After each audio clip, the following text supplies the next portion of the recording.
pa-Japan. Ngayon paalis na kami, papunta na kami yung ano lang naman, mga isang oras lang ng biyahe yan.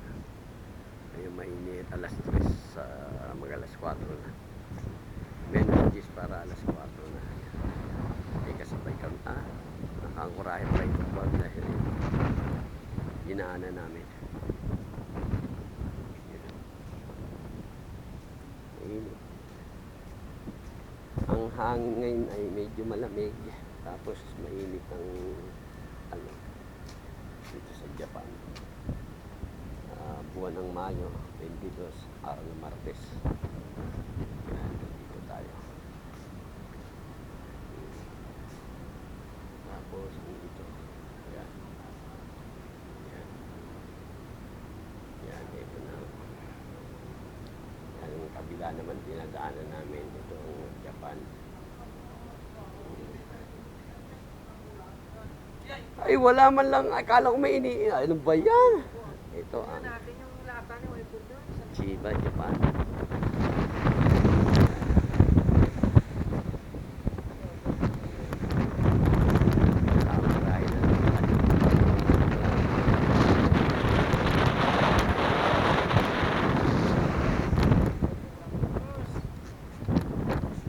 Ay, mga rampons. Ano ba yan?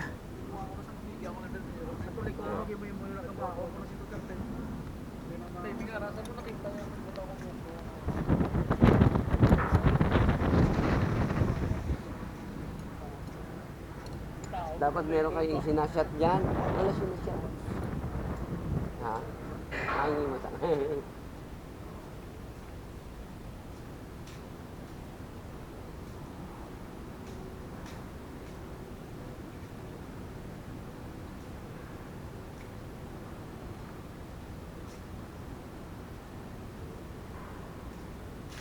Ito ang buhay barko.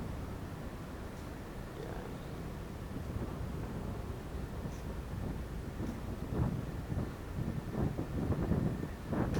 Simoy ng hangin. Yan. Punta kami ngayon ng Yokohama. Yun lang. At tapos na.